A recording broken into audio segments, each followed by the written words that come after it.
just going to get straight into it. So here's the deal, all right? The last review I did, by the way, hi guys, it's Josh Reviews.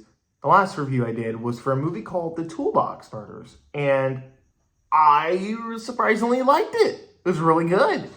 A lot better than I was expecting. I know I heard some people say they didn't like it, but I really enjoyed it. And apparently a lot of other people did. I think when it came out, it got some negative reviews, but from what I understand, it has kind of like a cult following a little bit.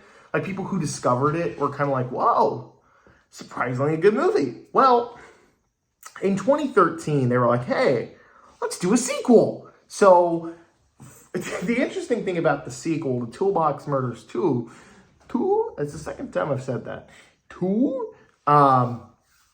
is that when they made it, I guess they lost the rights to use the name Toolbox Murders 2, but they were like, so the production got shut down. So when they were filming it, they called it Coffin Baby. And then I think Scream Factory picked it up and we're like, hey, let's just call it Toolbox Murders 2 again. I don't know what the fuck the deal is, but we got it. We got the Toolbox Murders 2. I don't know what the fuck happened. And, you know, everyone said this movie was bad. But, you know, I always give movies like a fighting chance. You know, maybe people are just dumb. Maybe it's a good movie. Who knows? I mean, this is a pretty sick cover art. This, you gotta admit, this is pretty cool. And I even got it with the slipcover. So,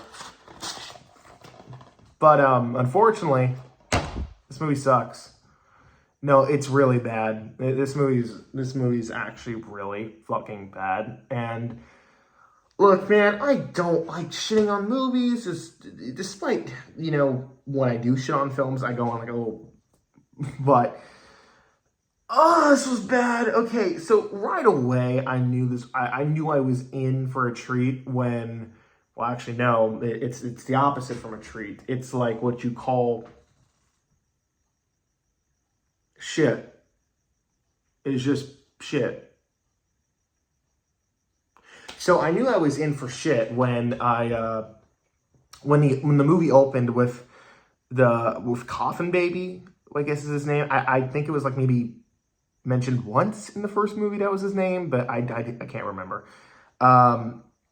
It's showing him on the Hollywood sign, and he just drops this girl, and there's like a poorly rendered green screen effect of the girl falling on the Hollywood sign in LA. And it looked so bad that I was just like, I collectively groaned. I just was like, okay. But you know what? Whatever. That's whatever. It was just an opening scene, right? Well, then we're treated to like an epic music video flash montage of all these like stop motion style gore effects, and it was pretty good opening. I won't deny that. The intro, at least like the opening credits, that was good. I liked the music. It was well accompanied. Kind of made me disturbed a little bit. So I was like, okay. And the movie, the story as far as I could follow was that the girl that we saw get killed in the opening, which turns out that was just a dream, but it doesn't matter because the girl wakes up in the dream and then she gets killed. It's like, oh, okay, so what the fuck was the point of that? I don't know. But the sister of the girl who got killed, shortly after she gets kidnapped and from Coffin Baby, and she gets locked up in this abandoned warehouse where Coffin Baby is just bringing different people and just killing them. But I guess because she has these symbols from the first movie, because it's explained in the first movie that Coffin Baby is kind of like stuck. It's kind of like a slasher/supernatural element. I won't get too into it, but I guess because Coffin Baby was stuck in the hotel in the first movie, there were like these symbols that kind of kept him there or whatever. And honestly, I couldn't tell you what happened because this girl has like these symbols. I don't know if it's like a marking or whatever, but she has the same symbols. And so Coffin Baby tries to like scrub it off, which was pretty disturbing. And then he gets a blowtorch, and that was just uncomfortable to watch. Thank you, movie. And then we're just treated to just the entirety of this movie is this girl locked up in a cage as Coffin Baby brings in different people to kill. That is the plot of the movie, and there is nothing else. So I hope you like cool kills, because that is all you're going to get. And not only that, you're treated to some of the worst acting you'll probably see in a horror movie, because the acting on like this actress, what's her name? She, I think it's that's not her name, I don't think. Which, by the way, oh, speaking of the names, you might have noticed who's on this, Bruce Dern. How the fuck did they get him for this movie? I don't know. I'm not going to even try to figure it out. But yeah, most of this movie is literally just this girl kept in a cage, and she's just screaming, you know, let me out, you know, and she's not smart. She's not compelling. She's not interesting as a character. I don't know anything about her. Like, you know, for example, great example, the movie The Shallows. We are following this girl on a rock the entire movie, but I can literally tell you all there is about the character. She is a nurse, or she was studying to be a nurse, but then she left because her mom died. She's kind of trying to have this rekindle with her sister and her father, and she likes to surf, and she befriends a seagull. So yeah, that's The Shallows. I'll go watch that movie. It's a much better film than this, and it's totally two different genres. This is a slasher, and that's a creature feature, shark film, survival film, whatever. But I mean, that girl, I mean, that character was interesting. Blake Lively, yeah, Blake Lively. She was so interesting. She was so interesting as a character.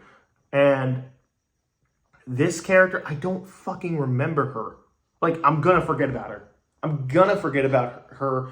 And because the movie doesn't do anything to explain her character. She's not interesting. So for most of the time, I just kind of kept it on fast forward. And any time I thought like an important part of dialogue would come up, I'd be like, okay, you know, continue. Like, I don't skip over movies. Because I do want to, like, you know, give my actual thoughts and opinions.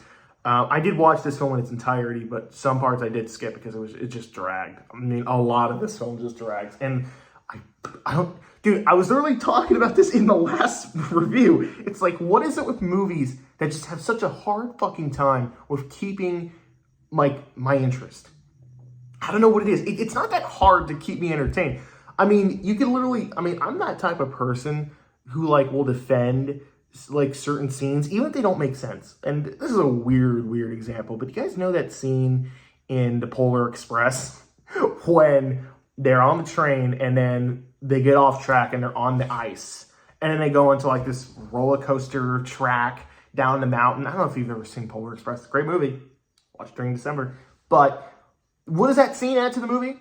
Nothing. It's just to show off the cool effects in the 3D at the time, which I defend that scene because it's such a fun scene. I'm like, it was like a roller coaster. This is awesome. This movie, it's not like a roller coaster. It's like one of those dark themed, dark light haunt attractions you see at like the carnival that just has the old broken down animatronics.